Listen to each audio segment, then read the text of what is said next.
देख रहे हैं अवाम के उठाए गए सवालात, हालत आसरा पर तबसरों, तज्जियों, खबरों पर मुहित प्रोग्राम न्यूज लाइन रिदा सैफी के साथ।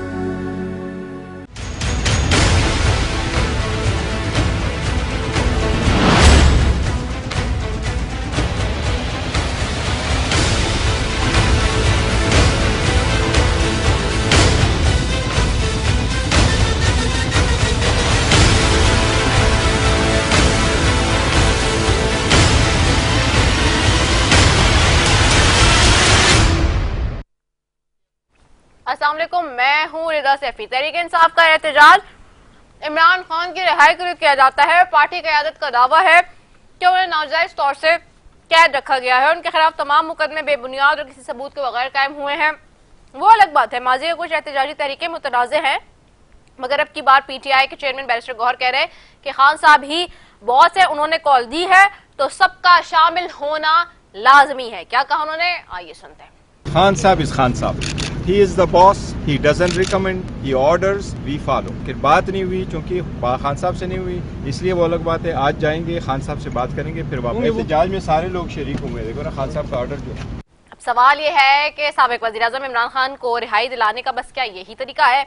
अदालतों से इमरान खान को रिलीफ भी मिलता रहा है, ताहम ये एक तासुर है, यानी कि अगर एक मुकदमे में जमानत या बरियत होती है तो वो किसी दूसरे मुकदमे में कैद होते हैं या किसी नए मुकदमे में उनकी गिरफ्तारी डाल दी जाती है। इमरान खान के खिलाफ कायम मुकदमात के कानूनी मेरिट का जायजा लेना आसान नहीं है, क्योंकि मुल्क का निजाम इंसाफ पेचीदा और मुश्किल है।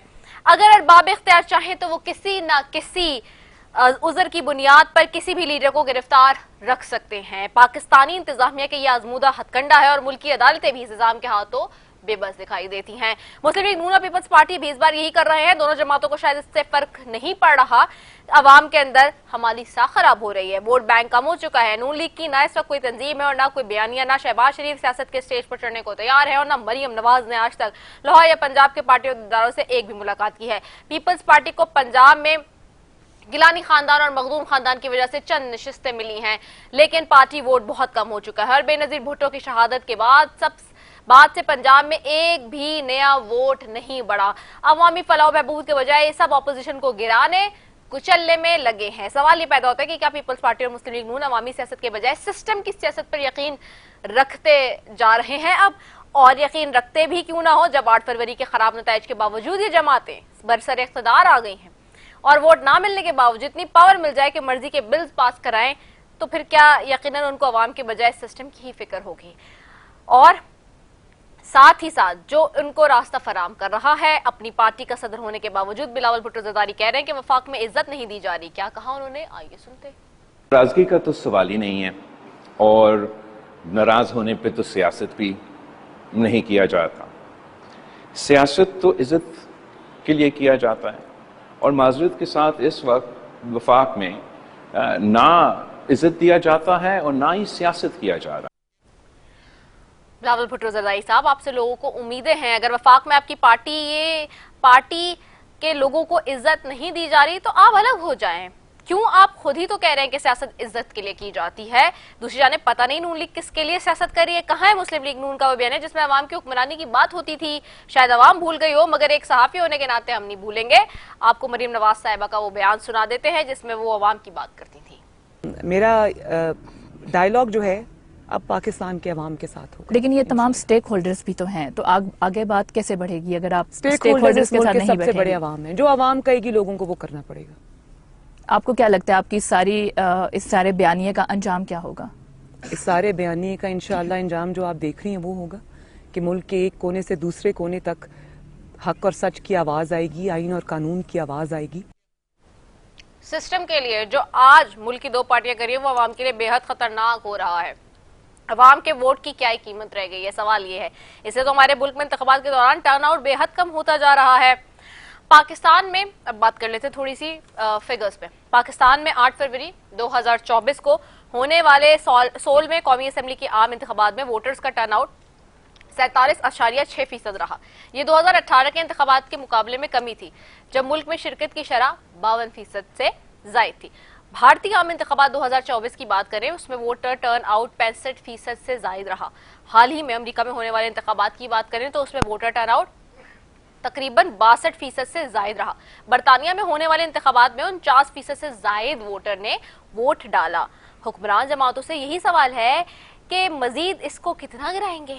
क्या अब मुल्क के 30-40% लोग ही 24 करोड़ लोगों के हुक्मरान चुनेंगे? 8 फरवरी को तो इन 50-45% वोटर्स की वोट को भी इज्जत नहीं दी गई, तो फिर क्या होगा? इसी सब पे बात करेंगे जी। मेरे साथ सबसे पहले मौजूद हैं सेंटर दोस्त मोहम्मद हैं तहरीक इंसाफ से, सहर कामरान साहिबा हैं पीपल्स पार्टी से, एमएनए हैं, मुर्तजा जावेद अब्बासी साहब हैं, साबिक डिप्टी स्पीकर है कौमी असम्बली के। तीनों मौजूद नून लीग से आप तीनों मौजूद मेहमानों का बेहद शुक्रिया जी कि हम मौजू पे आज हम बात कर रहे हैं। सेंटर दोस्त साहब, आपकी तरफ आऊंगी। पार्टी का बयानिया बिल्कुल जाहिर सी बात है वो हो ही नहीं सकता कुछ भी खान साहब के बगैर, ये बैरिस्टर गौहर का कहना था। मगर अब सवाल ये है कि क्या खान साहब की रिहाई का वाहिद एहतजाज में मौजूद है? बिस्मिल्लाहिर्रहमानिर्रहीम। थैंक यू वेरी मच कि आपने मुझे उससे लिया लाइन पे।